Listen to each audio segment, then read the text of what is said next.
Dear students, हमारे पास जो next chapter 13 है, ये हम स्टार्ट करते हैं। चैप्टर का नाम है करंट इलेक्ट्रिसिटी। टॉपिक नंबर 1 है electric current. What do you mean by electric current. तो इस टॉपिक में हम बात करेंगे कि ये इलेक्ट्रिक करंट जो है ये क्या होता है। तो हम चार्जेस के बारे में पढ़ते हैं, पॉजिटिव चार्ज है, नेगेटिव चार्ज है। तो इन चार्जेस को रिलेट करते हुए हम इलेक्ट्रिक करंट एक टर्म डिफाइन करेंगे। कहते हैं कि when some amount of charges Q passes through an area in time t, then we say that current is established। Students, ये बात ये हो रही है कि जब कभी कोई चार्जेस मूवमेंट करते हैं, अगर वो रेस्ट में है तो फिर हम उसको करंट नहीं कहेंगे। अगर वो चार्जेस मूवमेंट करते हैं, एक जगह से दूसरी जगह डिस्प्लेस करते हैं, तो उन चार्जेस की उस मोशन को हम क्या कहते हैं? करंट कहते हैं। वैसे तो चार्जेस मौजूद होते हैं किसी भी मेटल के अंदर, लेकिन उनकी मूवमेंट नहीं होती, तो no movement mean no current and movement of charge mean current. तो मैथमेटिकली हम इसको यूँ रिप्रेजेंट करते हैं कि current is equal to charges per unit time, यानी कि चार्जेस जो अपनी जगह बदलते हैं, मूवमेंट करते हैं, movement of charges per unit time is called current. तो इसकी एसआई यूनिट जो होती है करंट की, the SI unit of current is ampere. Ampere हम क्यों कहते हैं इसको, जबकि ये एम्पियर किसके इक्वल होता है? 1 ampere is equal to 1 coulomb. जैसे ये क्या है ना, तो इसका 1 कॉलम टाइम का 1 सेकेंड, 1 कॉलम और 1 सेकेंड, 1 कॉलम और 1 second is equal to ampere. तो charges passes due to charge carriers. ये चार्ज एक जगह से दूसरी जगह जाते क्यों हैं? चार्ज एक जगह से दूसरी जगह इस वजह से जाते हैं कि इन चार्जेस को एक जगह से दूसरी जगह ले जाने के लिए कोई चार्ज कैरियर्स होते हैं। जैसे उनको हम बोलते हैं electrons and holes. Electron negative charge को ले जाते हैं और होल्स पॉजिटिव चार्ज को ले जाते हैं। In metallic conductor charge carriers are electron. The charge carriers in electrolytes are positive and negative ion. जबकि इलेक्ट्रोलाइट्स के केस में हमारे पास क्या होता है, जो चार्ज कैरियर्स होते हैं, यानी इलेक्ट्रोलाइट्स लिक्विड जो होते हैं, जो आयोनाइज हो जाते हैं, उस केस में हमारे पास जो चार्ज कैरियर्स होते हैं वो आयन्स होते हैं, पॉजिटिव आयन या नेगेटिव आयन। जैसे हमारे पास CuSO4 का इलेक्ट्रोलाइट है, तो अगर हम इसमें से पोटेंशियल अप्लाई करें इसके ऊपर, तो इसके Cu++ पॉजिटिव आयन्स और SO4 माइनस माइनस क्या हो जाएगा? नेगेटिव आयन्स बन जाएंगे। एक पे हमारे पास जो एक उसका टर्मिनल है उस पर Cu++ और दूसरे टर्मिनल पे SO4 माइनस माइनस चार्जेस इकट्ठे होना शुरू हो जाएंगे, जिसको हम कहते हैं कि इलेक्ट्रोलाइट के केस में हमारे पास आयंस चार्ज को एक जगह से दूसरी जगह मूव करते हैं। जबकि in gases the charge carriers are electron and ions. जबकि गैसेस के केस में हमारे पास जो चार्ज कैरियर्स होते हैं वो इलेक्ट्रॉन्स भी होते हैं और आयंस भी होते हैं। तो ये है हमारे पास करंट की पासेज का मेथड, और करंट होता क्या है इसकी डेफिनेशन। तो स्टूडेंट्स, इसी टॉपिक का जो नेक्स्ट पॉइंट है वो है करंट डायरेक्शन, कि करंट किस डायरेक्शन में फ्लो करता है। हमने करंट की डायरेक्शन को डिसाइड करना है। फर्स्ट ऑफ ऑल, जब साइंटिस्ट ने करंट पे वर्क करना शुरू किया तो उस वक्त इतने एडवांस एक्सपेरिमेंट नहीं हुए थे। तो उस वक्त साइंटिस्ट ने ये दिखा कि जिस तरह हमने इलेक्ट्रिक फील्ड लाइंस पॉजिटिव से नेगेटिव ली, इस वक्त उन्होंने करंट की डायरेक्शन को कंसिडर किया कि ये पॉजिटिव टर्मिनल से होता हुआ नेगेटिव टर्मिनल की जाता है, जैसे मैंने डायग्राम में शो किया है। लेकिन यहाँ पे ये ओल्ड टेक्निक थी,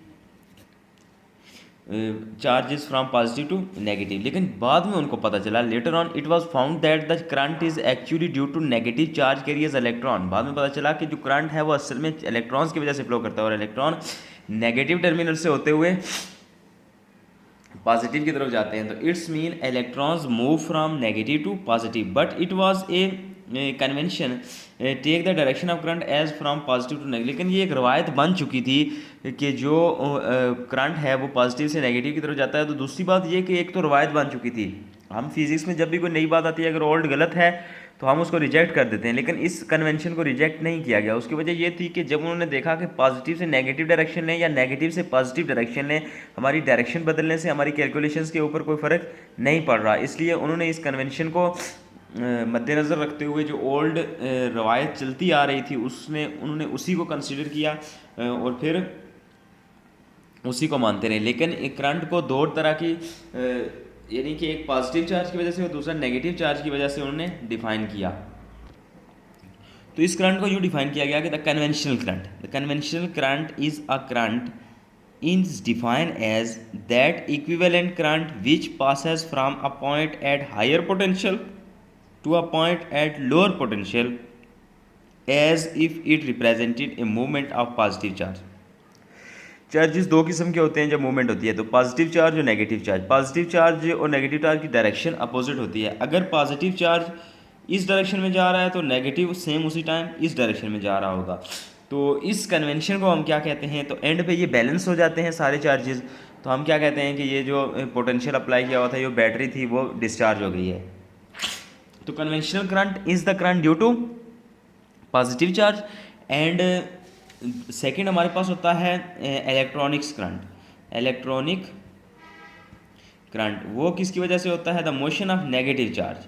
नेगेटिव चार्जेस की वजह से जो मूवमेंट होती है, यानी इलेक्ट्रॉन्स की वजह से, हम उसको कहते हैं